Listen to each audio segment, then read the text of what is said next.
spécifiquement Matthieu chapitre 5, des versets 1 à 12, donc où on voit les bénédictions, ce qu'on appelle le passage des bénédictions.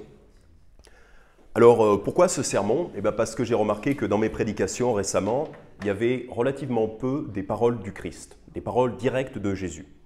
Alors, évidemment, dans n'importe quel passage de la Bible où on va, ce sont les paroles de Jésus. Toute la Bible est la parole de Jésus. Mais, en vertu de Colossiens 1, verset 18, « Et c'est lui, donc en parlant de Jésus, et c'est lui qui est la tête du corps de l'Église. Il est le commencement, le premier-né d'entre les morts, afin qu'il tienne le premier rang en toutes choses. » Donc en vertu de ce verset-là, afin qu'il tienne le premier rang en toutes choses, j'ai voulu reprendre vraiment la fondation, les paroles de Jésus, et étudier les paroles directes du Christ. Tout en sachant bien que, évidemment, toute la Bible, c'est les paroles du Christ, bien sûr. Donc, un chrétien béni, on va étudier les bénédictions. J'ai fait lire Matthieu chapitre 7, la parabole de l'homme qui construit sa maison donc sur le roc. Bien sûr, le roc, c'est Dieu, c'est Jésus. Et en fait, ce passage, vraiment, ce sermon sur la montagne est fondateur pour la vie chrétienne. Ce passage est fondateur pour la vie chrétienne. Matthieu 7, versets 24 à 27. « Quiconque donc entend ces paroles que je dis et les met en pratique, je le comparerai à un homme sage qui a bâti sa maison sur le roc. » Donc, en fait, ici, Jésus-Christ nous dit, voilà, si vous bâtissez votre vie sur la Bible, sur la parole de Dieu, vous êtes sur un roc. Donc, vous avez une vie qui a une fondation solide et vous n'allez pas flancher, vous n'allez pas échouer dans votre vie. Donc, on pourrait appliquer ça, bien entendu, à toute la Bible, mais plus spécifiquement, le Christ, ici, nous parle des paroles qu'il vient de nous donner, en Matthieu 5, 6 et 7. Donc, évidemment, ça parle de toute la Bible, mais plus spécifiquement de ces chapitres-là. Et aussi, c'est très souvent, ce sont ces chapitres-là que même les non-croyants retiennent de Jésus. Donc, c'est très important pour nous de connaître et d'appliquer ce sermon sur la montagne, car c'est souvent ces choses-là que les gens retiennent du Christ, même les non-croyants. J'écoutais une émission de télé, je l'écoutais sur YouTube la dernière fois, une vieille émission, et il y avait un comique français, un humoriste français, qui citait Jésus dans une émission de télé.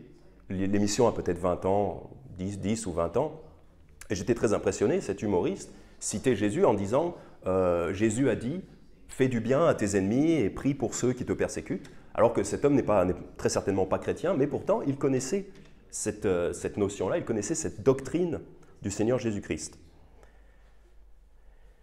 Et donc les doctrines que nous allons voir ici en Matthieu 5, 6 et 7, donc je vais le déployer sur plusieurs semaines bien sûr, c'est les doctrines qui nous permettront aussi de mieux connaître Jésus, comme nous le dit Jean chapitre 1, verset 14, « Et la parole a été faite chair et a habité parmi nous. » Donc la Bible appelle très bien le Christ la parole de Dieu. Donc en fait, la parole de Jésus, c'est Jésus. La Bible, c'est Jésus, c'est la même chose. Donc mieux on connaît la Bible, mieux on connaît la doctrine de Jésus, mieux on connaît la personne de Jésus.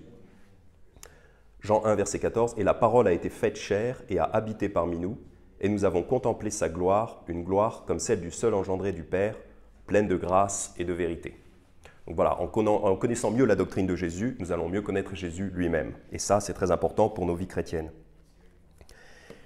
Et ensuite aussi, ça permet de faire la différence avec le monde, car la doctrine de Jésus est radicalement différente de la doctrine du monde. Et notamment ici en Matthieu chapitre 5, donc quand le Christ nous dit de faire du bien à nos ennemis, très souvent quand on dit ça aux non-convertis, ils vont nous dire « Non, c'est pas possible, c'est trop dur, moi je ne peux pas ». Les non-convertis vont souvent nous dire « Je fais du bien si on me fait du bien ». C'est très fréquent qu'un non-converti nous dise ça, on parle de ces choses-là. Les non-convertis nous disent je fais du bien à ceux qui sont honnêtes envers moi. Je fais du bien à ceux qui sont corrects envers moi. » Ils n'arrivent pas à franchir le cap de la doctrine de Jésus. La doctrine de Jésus, elle est supérieure à ça, elle est supérieure au monde. Jean chapitre 3, versets 31 et 32. Et donc cette doctrine de Jésus qui est supérieure au monde, elle se trouve vraiment en un concentré très fort dans ces chapitres-là, Matthieu 5, 6 et 7. Jean chapitre 3, versets 31 et 32. Jean chapitre 3, versets 31 et 32. « Celui qui vient d'en haut est au-dessus de tous. Celui qui vient de la terre est de la terre et parle comme étant de la terre. Donc ça, c'est les êtres humains qui sont de la terre et qui parlent comme étant de la terre, du monde. Celui qui est venu du ciel est au-dessus de tous. Donc ça, c'est Jésus, il est venu du ciel, il est au-dessus de tous. Donc sa doctrine est supérieure à la doctrine du monde, de toute évidence, et très différente. Verset 32, « Et il rend témoignage de ce qu'il a vu et entendu, mais personne ne reçoit son témoignage. » C'est pour ça que les êtres humains ont du mal à accepter la doctrine de Christ. C'est trop dur pour eux. C'est trop difficile. Mais pour nous, c'est la fondation de notre comportement chrétien et c'est un passage essentiel à bien connaître. Donc, Matthieu chapitre 5, commençons à partir du verset 1. « Or Jésus, voyant la multitude, monta sur une montagne, et lorsqu'il fut assis, ses disciples s'approchèrent de lui. » Donc premièrement, pourquoi sur une montagne? Eh bien, une montagne, c'est un endroit à la fois visible et retiré. Donc, comme Jésus monte sur une montagne pour prêcher, nous-mêmes, nous ne nous cachons pas. Nous ne cachons pas notre prédication, nous ne cachons pas notre existence. Nous sommes là pour communiquer au monde. D'ailleurs, plus loin, il le dit, en Matthieu chapitre 5, versets 14 à 16. Matthieu chapitre 5, versets 14 à 16. « Vous êtes la lumière du monde.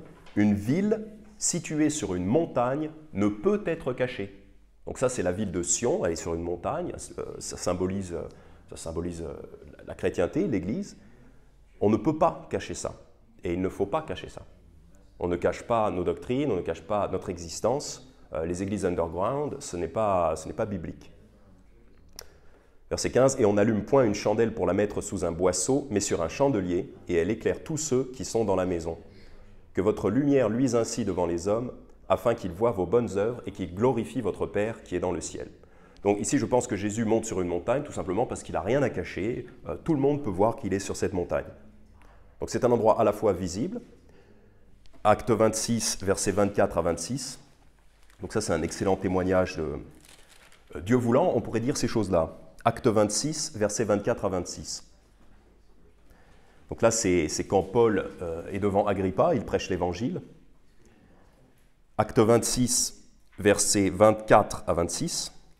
« Comme il parlait ainsi pour sa défense, Festus dit d'une voix forte, « Tu as perdu le sens, Paul, ton grand savoir te met hors de sens. » En gros, il lui dit qu'il est fou, parce qu'on passe pour des fous aux yeux du monde. Mais Paul dit, « Je n'ai point perdu le sens, très excellent Festus, mais je dis les paroles vraies et sensées, car le roi les connaît, et je lui en parle avec hardiesse, parce que je suis persuadé qu'il n'ignore rien de ces choses, car elles n'ont point été faites en secret. » L'apôtre Paul est capable de dire que cette prédication, la prédication du Seigneur Jésus, n'a pas été faite en secret. Et il faut que nous soyons aussi capables de dire la même chose. On ne se cache pas pour prêcher le Seigneur Jésus. Et il arrivera ce qu'il arrivera. Comme le dit le pasteur Anderson, « Let the chips fall where they may ». Je ne suis pas vraiment sûr comment traduire ça en français, mais bon, on prêche toute la Bible, et ensuite il arrivera ce qu'il arrivera. On ne se cache pas. Mais Jésus est quand même sur une montagne, donc il est quand même retiré, c'est-à-dire qu'il faut faire un certain effort pour venir l'écouter.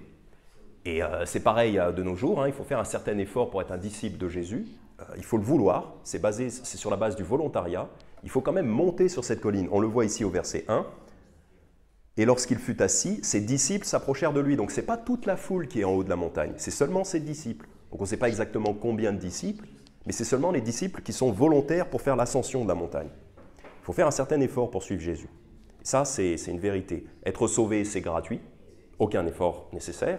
Par contre, être un disciple, ça demande beaucoup d'efforts. Et là, c'est symbolisé par le fait de monter sur la montagne. Verset 2. « Et ouvrant sa bouche, il les enseignait en disant. » Donc Jésus enseigne en ouvrant sa bouche. Et nous, pareil, on doit enseigner en ouvrant notre bouche, que ce soit en évangélisation ou en prédication. On ne se contente pas de distribuer des bouts de papier, des tracts. Même pour enseigner dans l'Église, on ne passe pas une leçon, un polycopier. On ouvre notre bouche et on parle. C'est la prédication orale qui est enseignée par le Seigneur Jésus. Proverbe 31, 8 et 9. « Ouvre ta bouche pour le muet dans la cause de tous ceux qui sont appointés à la destruction. » Donc ouvre ta bouche pour parler pour ceux qui ne peuvent pas parler pour eux-mêmes. Verset 9, « Ouvre ta bouche, juge droitement et plaide la cause du pauvre et du nécessiteux. » Donc c'est un rappel, hein, voilà, on prêche en ouvrant sa bouche, en parlant. Donc on vient à ce passage donc, de Matthieu 5 qu'on appelle les bénédictions, vraiment un fondement de la vie chrétienne.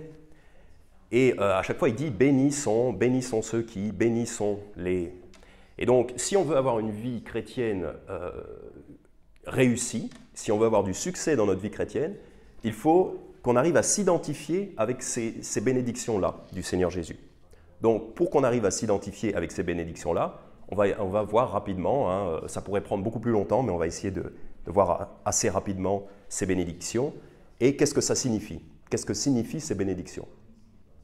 Bénis sont les pauvres en esprit, car le royaume du ciel est à eux. Bénis sont les pauvres en esprit.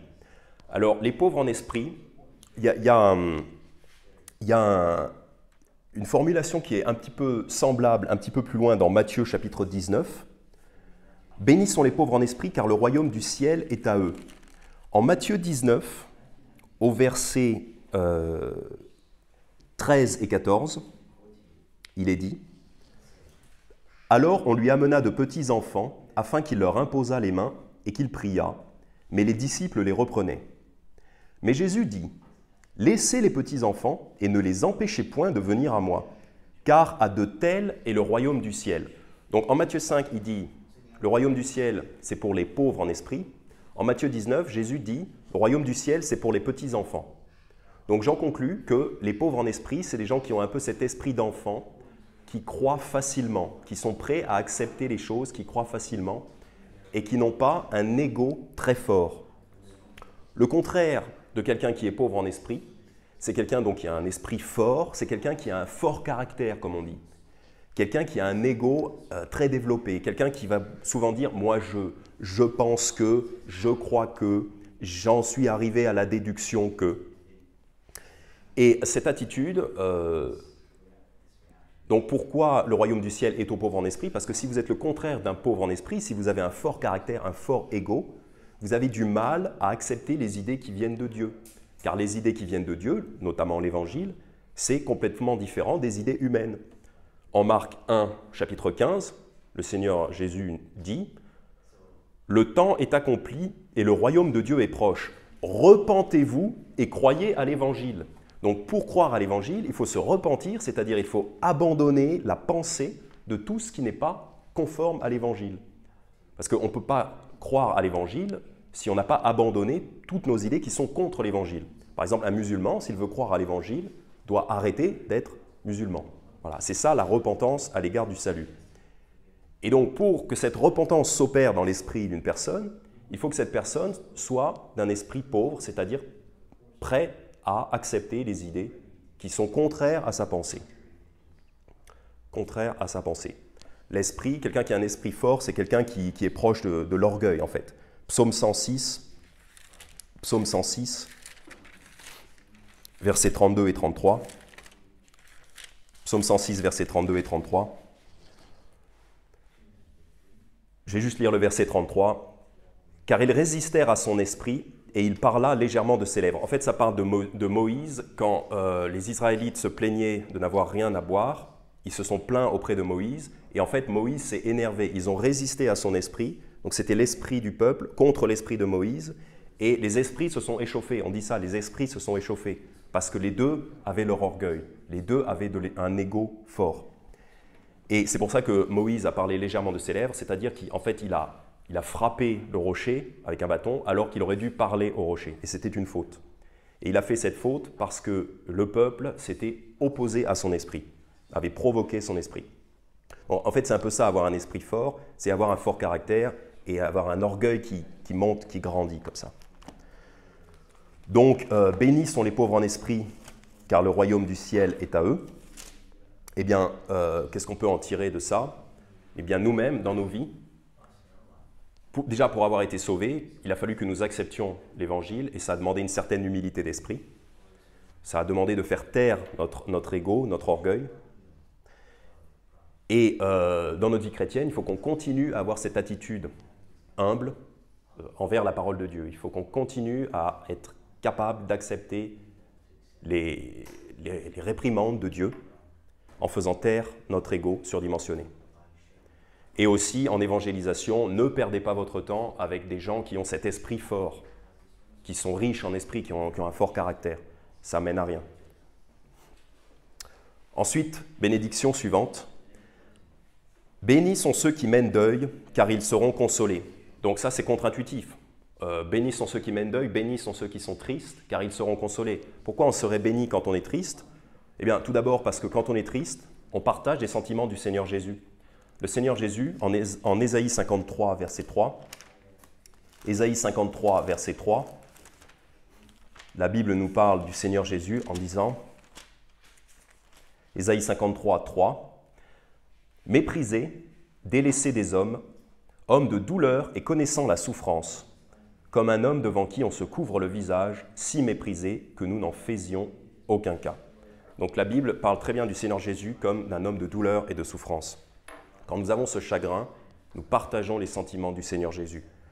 Pourquoi? Parce que nous nous soucions du malheur du monde. Quand on voit la détresse des gens et le fait que les gens sont perdus et condamnés, cela devrait susciter notre tristesse.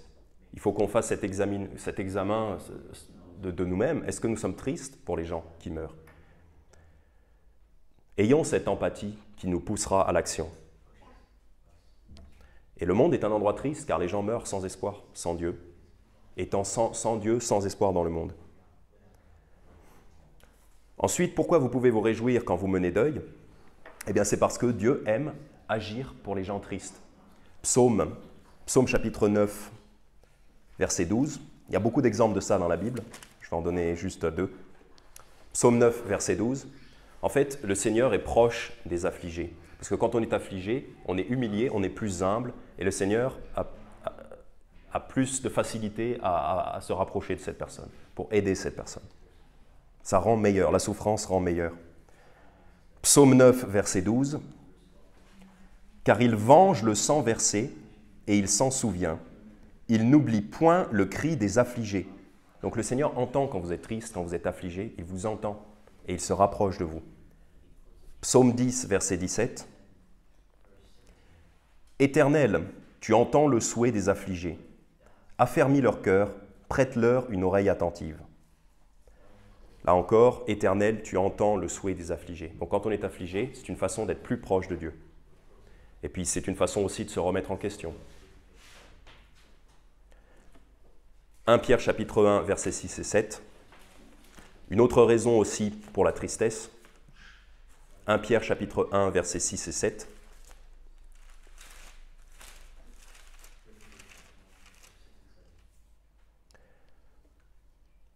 En quoi vous vous réjouissez grandement, donc en parlant du salut, en quoi vous vous réjouissez grandement, quoique maintenant, pour un peu de temps, s'il le faut, vous êtes accablés par diverses tentations. Donc la Bible nous dit, maintenant, pour un peu de temps, vous êtes accablés par diverses tentations, c'est-à-dire des épreuves, afin que l'épreuve de votre foi, bien plus précieuse que l'or périssable, qui pourtant est éprouvé par le feu, soit tournée à louange et honneur et gloire lors de l'apparition de Jésus-Christ. Donc on connaît des tristesses dans nos vies parce que notre foi est mise à l'épreuve. Notre foi est mise à l'épreuve. Par exemple, quand nous sommes moqués pour le nom de Christ, ou quand notre famille nous rejette à cause de Christ, c'est une épreuve. Et cette épreuve, quand on la traverse avec patience, on subit certes de la tristesse, mais cette tristesse, c'est comme une purification de notre foi. Notre foi est rendue meilleure. Et lors de l'apparition de Jésus-Christ, donc au jour de la résurrection, quand nous rencontrerons Jésus, cette épreuve sera tournée à louange et honneur et gloire. Donc toutes ces tristesses-là, nous serons repayés en quelque sorte. Pour nous, ce sera la gloire. La tristesse sera changée en gloire. Si nous ne connaissons pas la tristesse et la souffrance, nous connaîtrons moins la gloire. Évidemment, quand on est au paradis, on connaît la gloire. Mais plus on souffre dans cette vie, plus on connaîtra la gloire. Donc bénis sont ceux qui mènent deuil, car ils seront consolés. Et c'est Dieu lui-même qui va vous consoler. Matthieu 5, verset 5. Bénis sont les débonnaires, car ils hériteront de la terre. Donc là, les débonnaires, c'est pas évident parce que le dictionnaire Larousse nous donne comme définition un débonnaire, c'est quelqu'un qui est bon jusqu'à la faiblesse. Voilà, c'est ça la définition du Larousse, quelqu'un qui est bon jusqu'à la faiblesse. Pour trouver une définition biblique, je vous propose d'aller dans Psaume 37. Psaume 37, parce que je ne suis pas vraiment sûr que la définition du Larousse corresponde bien à la définition biblique. Psaume 37, en fait, on a cette citation exacte dans Psaume 37. Et d'ailleurs, on s'aperçoit quand on lit la Bible, l'Ancien et le Nouveau Testament, que le Seigneur Jésus fait énormément de citations de l'Ancien Testament, même si ce n'est pas dit, il y a énormément de citations de l'Ancien Testament. Et notamment ici, c'est une citation directe du Psaume 37. Donc que je vais lire du verset 1 au verset 11. Psaume 37, verset 1. « Ne t'irrite pas contre les méchants, ne porte pas envie à ceux qui font le mal. Car ils seront bientôt fauchés comme l'herbe, ils se faneront comme l'herbe verte. Confie-toi en l'Éternel et fais le bien. Habite la terre et fais de la vérité ta pâture. Et prends ton plaisir en l'Éternel et il t'accordera les demandes de ton cœur. Remets ta voix à l'Éternel et te confie en lui, et il agira. Il fera ressortir ta justice comme la lumière, et ton droit comme le plein midi. Demeure tranquille en regardant l'Éternel, et t'attends à lui. Ne t'irrite pas contre celui qui vient à bout de ses desseins. Réprime la colère, et laisse l'emportement. Ne t'irrite point pour mal faire. Car ceux qui font le mal seront retranchés, mais ceux qui s'attendent à l'Éternel posséderont la terre. Encore un peu de temps, et le méchant ne sera plus. Tu considéreras sa place, et il ne sera plus. Mais les débonnaires posséderont la terre et jouiront d'une paix abondante. Donc ici, on a cette citation directe, verset 11. Mais les débonnaires posséderont la terre et jouiront d'une paix abondante. Donc en fait, pour comprendre ce que c'est qu'un débonnaire, on a ici en opposition donc, cette personne-là avec le méchant. Le méchant, il s'énerve, il provoque, il veut faire la guerre, il veut détruire, il veut tuer. Mais le débonnaire, ici dans ce psaume, lui, il ne répond pas à la violence par la violence. Il ne répond pas à l'énervement par l'énervement. Verset 3, « Confie-toi en l'Éternel ». Verset 1, « Ne t'irrite pas contre les méchants ». C'est énervant quand un méchant agit librement et fait le mal contre nous. Mais le débonnaire, il ne s'irrite pas contre ça. Il attend l'Éternel. Il se confie en l'Éternel. Il attend la vengeance de l'Éternel. Verset 7, « Demeure tranquille en regardant à l'Éternel et t'attends à lui ». Un débonnaire est une personne douce qui ne répond pas à la violence par la violence. Comme il est dit en Romains chapitre 12, verset 21. Donc c'est réitéré en Romains chapitre 12, verset 21. Je crois que bibliquement, c'est ça un débonnaire. Romains 12, verset 21. « Ne te laisse point surmonter par le mal, mais surmonte le mal par le bien. » Et les versets précédents, évidemment, nous disent, verset 19, « Ne vous vengez point vous-même, bien-aimés, mais laissez faire la colère divine. Car il est écrit, à moi la vengeance, c'est moi qui rétribuerai, dit le Seigneur. » Donc c'est ça un débonnaire. Un débonnaire, c'est quelqu'un qui est doux, qui ne répond pas à la violence par la violence. D'ailleurs, en Matthieu 5, plus tard, il va dire, si on te frappe sur une joue, tends l'autre joue. Il dit aussi ne pas résister aux méchants. C'est ça un débonnaire. Mais c'est quelqu'un qui s'attend à Dieu, qui attend la vengeance de Dieu, patiemment. 1 Pierre chapitre 2. 1 Pierre chapitre 2.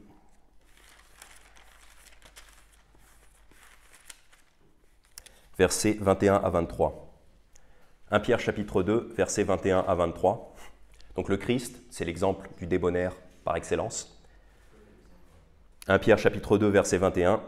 « Car c'est à cela que vous êtes appelés, puisque Christ aussi a souffert pour vous, vous laissant un exemple afin que vous suiviez ses traces. » Donc évidemment, le Christ est notre exemple en toutes choses, mais en particulier, ici dans le contexte, le Christ nous a laissé un exemple. En quoi ? Verset 22. « Lui qui n'a point commis de péché, et dans la bouche duquel il ne s'est trouvé aucune fraude. » Donc évidemment, la pureté de la justice de Christ. Verset 23, « Qui, outragé, ne rendait point d'outrage, et maltraité, ne faisait point de menace, mais s'en remettait à celui qui juge justement. » Donc le Christ ne répondait pas aux menaces par des menaces, le Christ ne répondait pas à la violence par la violence, mais il s'en remettait à son Père, il s'en remettait à Dieu. Et nous, c'est pareil, hein, si on nous provoque, Concrètement, si on me klaxonne et qu'on me dit avance, dégage, descends de la voiture, tu vas voir ce que tu vas voir, eh ben, je ne vais pas répondre par la violence. Pourtant, c'est tentant, on peut s'irriter, on peut avoir envie de répondre par la violence. Non, on va répondre par la douceur. On va répondre par la douceur. Si on est menacé, on ne va pas répondre par des menaces. Je vais te taper, on ne va pas répondre par je vais te taper plus fort. On est chrétien. On répond en disant Dieu te bénisse. Ouais. Et puis on va essayer de faire en sorte que ça aille mieux. Outrager, ne rendez point d'outrage. C'est quand on vous insulte, ça. Si on vous insulte, espèce de... On ne va pas répondre par une insulte. C'est ça être débonnaire. Je pense que bibliquement, c'est ça être débonnaire. Par contre, il y en a un qui veille. Dieu veille. Et ces gens-là auront la vengeance. S'ils ne se repentent pas, s'ils ne se convertissent pas, évidemment. Mais ce n'est pas à nous d'appliquer la vengeance. On est des ambassadeurs. Les ambassadeurs ne viennent pas avec les armes. Les ambassadeurs viennent en disant que l'armée arrive derrière. La colère de Dieu arrive derrière nous.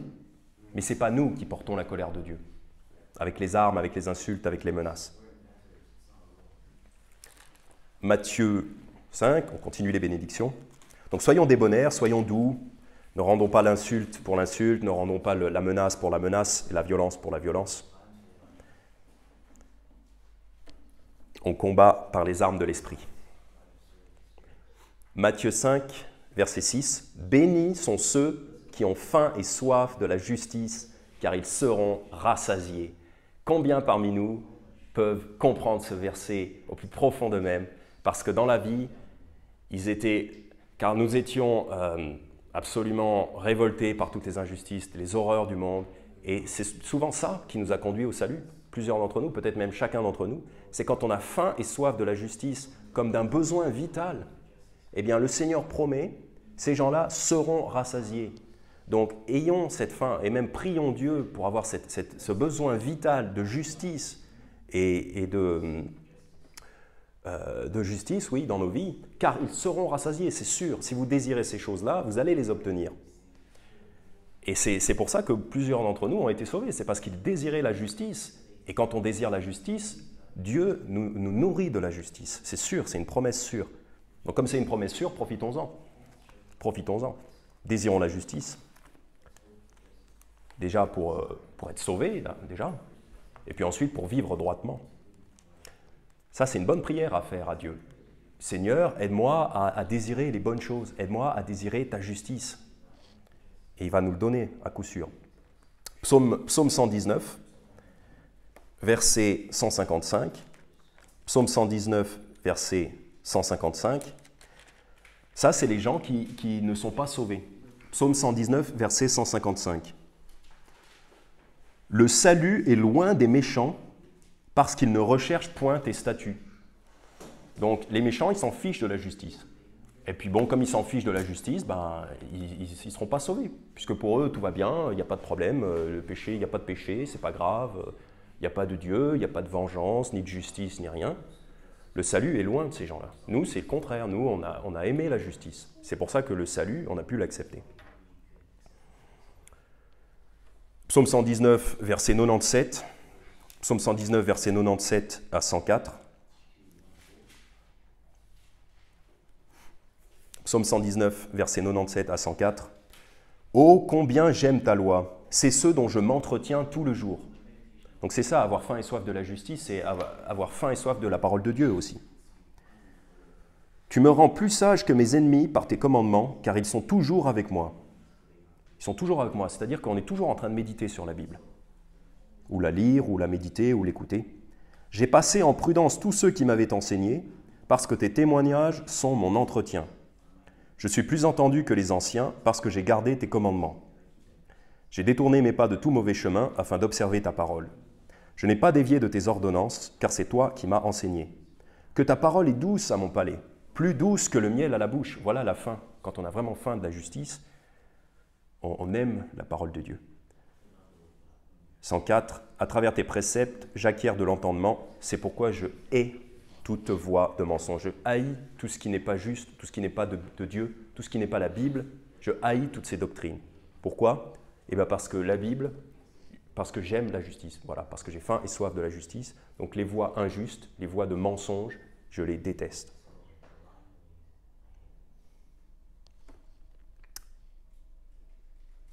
Et puis la justice arrive de toute façon. 2 Pierre chapitre 3, 2 Pierre chapitre 3, versets 13 et 14. De toute façon, la justice arrive, qu'on le veuille ou non. Donc, autant la désirer. Autant désirer la justice, car elle arrive. 2 Pierre chapitre 3, versets 13 et 14.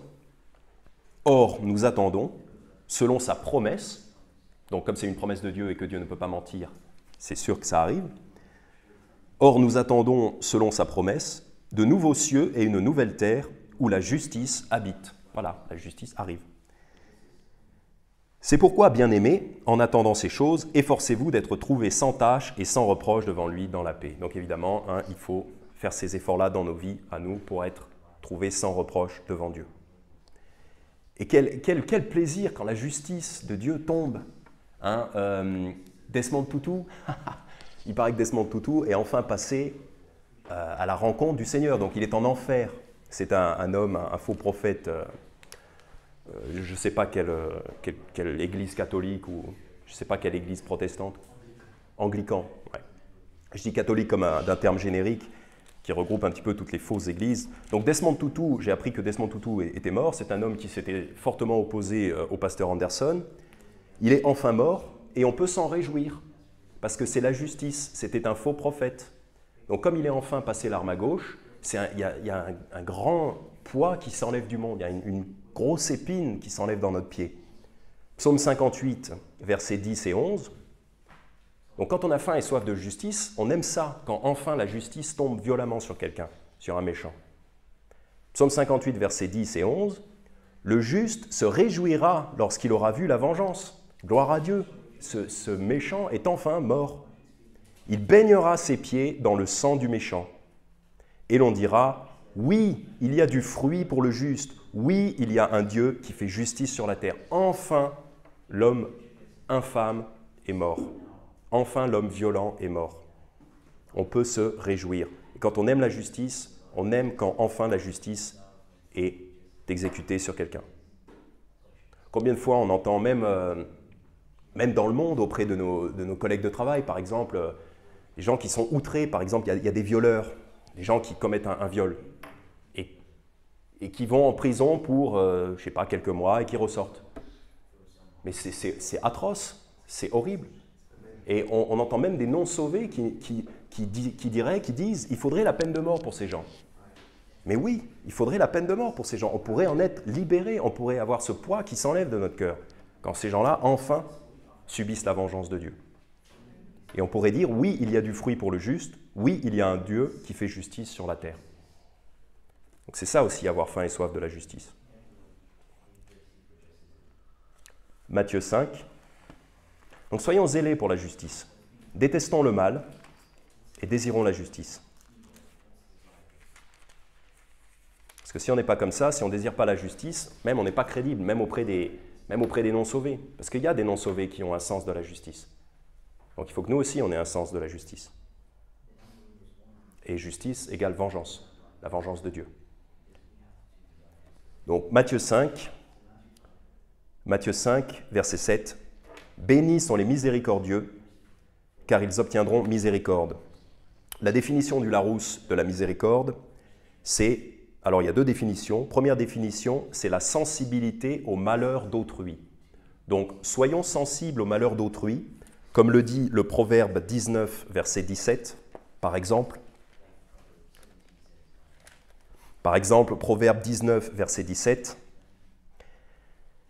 Celui qui a pitié du pauvre prête à l'Éternel, et ce qu'il a donné, il le lui rendra. » Donc, c'est le sens de, voilà, si on a de la miséricorde envers un pauvre, et qu'on lui prête, on a pitié du pauvre, en fait on prête à l'Éternel, et l'Éternel le lui rendra, c'est-à-dire on a fait miséricorde à cette personne, eh bien l'Éternel nous fera miséricorde plus tard à nous aussi. C'est une promesse de Dieu.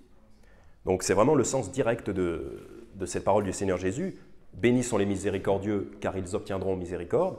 Si on a pitié du pauvre, si on est sensible au malheur d'autrui, le Seigneur nous le rendra, nous repayera. Donc soyons miséricordieux à cet égard. Deuxième définition du mot miséricorde, c'est la pitié par laquelle on pardonne aux coupables. Donc quand vous avez quelqu'un qui est coupable contre vous de quelque chose, soyez miséricordieux, c'est-à-dire on n'est pas obligé d'abattre tout de suite la justice immédiatement, comme si on devait prendre vengeance tout de suite. C'est Dieu, la vengeance c'est dans le temps de Dieu. Nous, on doit être miséricordieux, on ne doit pas répondre tout de suite. Ça rejoint d'ailleurs le point du débonnaire, la débonnaireté, ça rejoint cette douceur qu'on doit avoir. Quand quelqu'un mérite un châtiment, on n'est pas obligé de l'exercer tout de suite. Moi, je l'ai vécu parce que j'avais fait quelque chose de pas correct, et on m'a pris la main dans le sac, littéralement, c'était il y a des années, et la personne n'a pas fait tomber sur moi la justice que j'aurais méritée. C'est une histoire vécue. Et par contre, la honte qui m'est tombée dessus, juste entre moi et cette personne, on n'était que deux. La honte qui m'est tombée dessus m'a absolument fait me repentir de ce péché-là. Depuis, je ne l'ai plus jamais fait. J'étais enfant, c'était il y a très longtemps. Et cette personne a eu de la miséricorde envers moi, et Dieu soit loué, ça a fonctionné. On n'est pas obligé d'appliquer la vengeance tout de suite et immédiatement.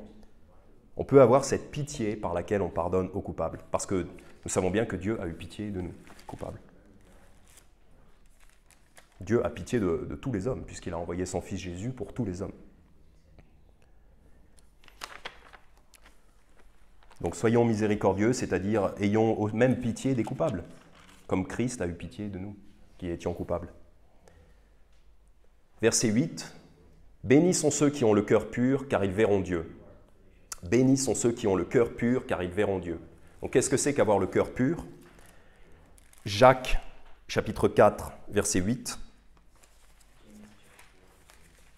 Jacques, chapitre 4, verset 8. « Approchez-vous de Dieu, et il s'approchera de vous.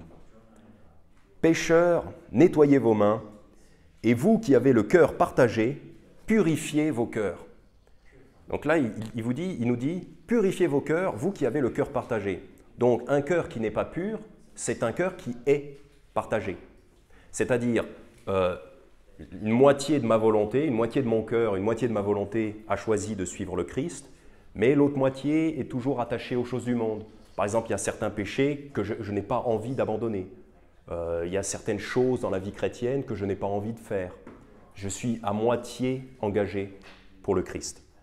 Eh bien, cette situation n'est pas une situation de succès, hein, puisqu'on a le cœur partagé, on veut suivre le Christ, mais en même temps, on veut garder un pied dans le monde. Voilà, c'est classique. Donc, si vous êtes à moitié un disciple, purifiez vos cœurs. Purifiez vos cœurs. Par exemple, si vous dites oui, d'accord, je veux bien venir à l'église, mais je refuse de confesser Christ publiquement, ben, vous avez le cœur partagé. Vous avez le cœur partagé, vous n'avez pas le cœur pur devant Christ. Le cœur pur devant Christ, c'est le cœur qui accepte de tout faire pour Christ, de faire tout ce que Christ lui demande. Car Dieu connaît vos cœurs, donc c'est pour ça que vous n'êtes pas bénis si vous avez le cœur partagé, parce que de toute façon, Dieu voit vos cœurs, donc vous n'y gagnez rien. Psaume 17, versets 1 à 4. Évidemment, il y a plein de passages, mais c'est juste des exemples. Psaume 17, versets 1 à 4. Dieu connaît nos cœurs. Éternel, écoute ma juste cause, sois attentif à mon cri, prête l'oreille à la prière que je te fais, avec des lèvres sans fraude. Que mon droit paraisse devant ta face, que tes yeux voient mon intégrité. Donc il n'a pas peur de dire il n'a pas peur que Dieu l'observe puisqu'il est intègre. Il demande même que Dieu l'observe et voit son intégrité. Tu as sondé mon cœur, tu m'as visité la nuit, tu m'as éprouvé, tu ne trouves rien. Donc cet homme-là, c'est David, il est pur de cœur. On a mis son cœur à l'épreuve et le Seigneur n'a rien trouvé de mal, puisqu'il avait le cœur pur. Tu ne trouves rien, ma parole ne va pas au-delà de ma pensée. Donc voilà, sachons, rappelons-nous, souvenons-nous que le Seigneur connaît nos cœurs. Donc si on a le cœur partagé, ça mène à rien en fait. Ça mène à rien, on ne sera pas béni. On n'aura pas une vie de succès. On n'aura pas une vie de succès. Enfin, ensuite, Matthieu 5, verset 9. « Bénis sont les pacificateurs, car ils seront appelés les enfants de Dieu. » Bénis sont les pacificateurs, car ils auront cette réputation, ils seront appelés les enfants de Dieu, c'est-à-dire qu'ils auront la réputation d'être les enfants de Dieu, parce que Dieu, c'est un homme qui veut apporter la paix aux hommes. Bonne volonté envers les hommes, paix sur la terre et bonne volonté envers les hommes. C'est le slogan de Noël, le vrai slogan de Noël. Bonne volonté envers les hommes, paix sur la terre. Dieu veut apporter la paix au travers du Seigneur Jésus-Christ. Et donc, si on est des hommes et des femmes, des chrétiens qui apportons la paix, on est les enfants de Dieu. On est les dignes enfants de Dieu. On se comporte comme de vrais enfants de Dieu. Tout d'abord en évangélisation, évidemment. Philippiens 2, verset 15. Philippiens 2, verset 15. En évangélisation. Afin que vous soyez irréprochables et inoffensifs, des enfants de Dieu. Donc évidemment, il y a plein de passages sur l'évangélisation, mais ici, ça mentionne directement les enfants de Dieu. Afin que vous soyez irréprochables et inoffensifs, des enfants de Dieu, irrépréhensibles au milieu d'une génération dépravée et perverse, au sein de laquelle vous brillez comme des flambeaux dans le monde, y portant la parole de vie. Donc ça, c'est l'évangélisation, on sait bien. En sorte qu'au jour de Christ, je puisse me glorifier de n'avoir point couru en vain, ni travaillé en vain. Donc on doit être des pacificateurs, c'est-à-dire qu'on doit apporter aux hommes la paix avec Dieu en Jésus-Christ, par l'évangélisation. Ésaïe 52, verset 7, classique.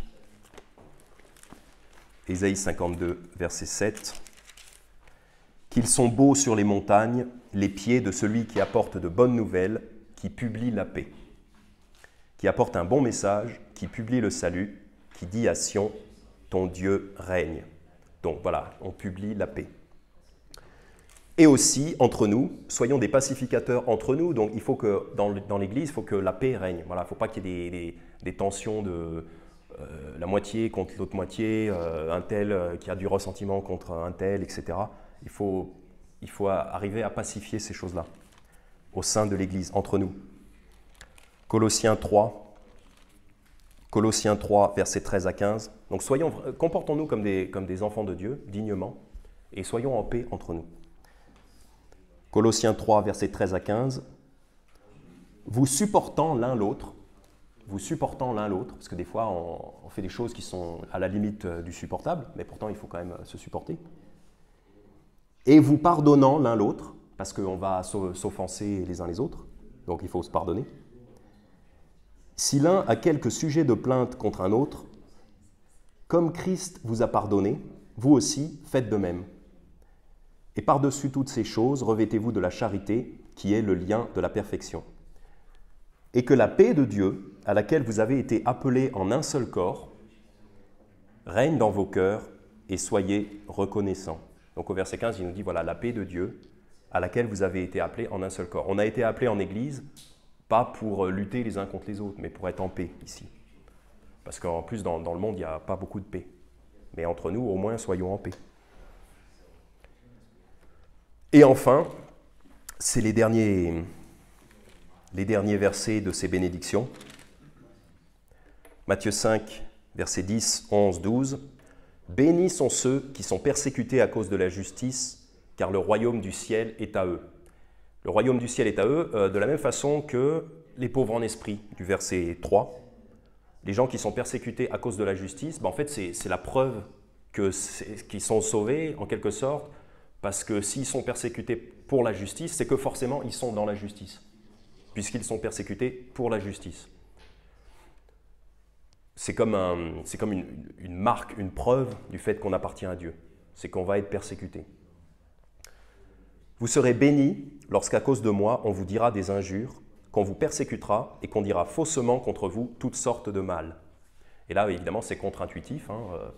C'est que quand on nous déteste à cause de Jésus, c'est une bénédiction, c'est une cause de réjouissance. Réjouissez-vous et tressaillez de joie. Donc, ce n'est pas une petite joie, c'est une joie physique. Tressaillez de joie parce que votre récompense est grande dans le ciel, car on a ainsi persécuté les prophètes qui ont été avant vous. Donc quand on nous persécute pour Jésus, par exemple, quand on se moque de nous parce qu'on est chrétien, on nous dit qu'on est bête, ou voilà, on se moque, où est ton Dieu, tu as encore échoué à ton examen, qu'est-ce que Jésus a fait pour toi? Tu vois, tu n'arrives pas à faire ce qu'on t'avait demandé, qu'est-ce que Jésus a fait pour t'aider? Il n'a rien fait pour t'aider, Jésus. Voilà, ce genre de choses. Et bien, quand on nous dit ça, on est béni. On est béni parce qu'on a dit les mêmes choses aux prophètes. Donc en fait, on est les dignes héritiers des prophètes. Et pourquoi aussi on est béni? Réjouissez-vous, verset 12, « Réjouissez-vous et tressaillez de joie, parce que votre récompense est grande dans le ciel. » Donc, comme on partage les souffrances du Seigneur Jésus, on accumule des récompenses de façon vraiment directe et concrète. Romains chapitre 8, verset 17. Romains chapitre 8, verset 17. « Et si nous sommes enfants, nous sommes aussi héritiers, héritiers de Dieu et co-héritiers de Christ. Si toutefois nous souffrons avec lui, afin que nous soyons aussi glorifiés avec lui. » Donc, la condition pour être récompensé, pour régner avec Christ, c'est de souffrir avec lui. C'est pour ça qu'on est béni. C'est pour ça que notre récompense est grande. Et la récompense, c'est une position d'autorité supérieure dans le royaume de Dieu. Et pour finir, en guise de conclusion, donc 1 Pierre chapitre 4, 1 Pierre chapitre 4, versets 12 à 16. 1 Pierre chapitre 4, versets 12 à 16. « Bien-aimés, ne trouvez point étrange l'épreuve ardente qui est là pour vous éprouver, comme s'il vous arrivait quelque chose d'étrange. » Donc, ce n'est pas étrange si on subit des persécutions pour Christ, hein, comme il nous dit en Matthieu 5. Ce n'est pas étrange. Il faut s'y attendre. Verset 13. « Mais réjouissez-vous de ce que vous participez aux souffrances de Christ, afin que lorsque sa gloire sera manifestée, vous soyez aussi comblés de joie. » Parce qu'on est toujours content quand on sort d'une épreuve et qu'on peut se réunir avec les gens auprès de qui on a subi cette épreuve. Et on partage, on se dit « Ah, tu te souviens, c'était dur et tout, on a souffert, on a traversé ça ensemble. » Et on est joyeux après, parce qu'on a souffert ensemble. C'est un petit peu ça le principe. Verset 14. « Si vous êtes réprouvés pour le nom de Christ, vous êtes bien heureux, car l'Esprit de gloire et de Dieu repose sur vous. De leur part, il est blasphémé, mais de votre part, il est glorifié. » Et verset 16, « Mais s'il souffre comme chrétien, qu'il n'en ait point honte, mais qu'il glorifie Dieu à cet égard. » Donc, c'est un classique, mais c'est vraiment bien de le revoir. C'est une bénédiction de pouvoir partager les souffrances du Christ. Parce qu'on ne souffre pas pour nous-mêmes. Quand on se moque de nous parce qu'on est chrétien, ce n'est pas pour nous-mêmes. On ne se moque pas de Arthur, on se moque du Christ. On se moque du chrétien Arthur qui est le petit frère de Jésus-Christ. Donc, oui, tant mieux. Amen. Alléluia. Alléluia. Voilà, donc en guise de conclusion, essayons de nous examiner et puis voir si on est béni. Essayons de s'examiner nous-mêmes et de voir si on est des chrétiens bénis. Sommes-nous pauvres en esprit? Est-ce que nous sommes capables de mener deuil? Sommes-nous capables d'être tristes? Sommes-nous débonnaires? Sommes-nous doux? Est-ce que nous nous attendons à Dieu? Est-ce que nous avons faim et soif de la justice? Est-ce que nous sommes miséricordieux? Est-ce que nous avons le cœur pur? Et est-ce que nous apportons la paix? Et enfin, est-ce que nous sommes persécutés pour Christ? Prions.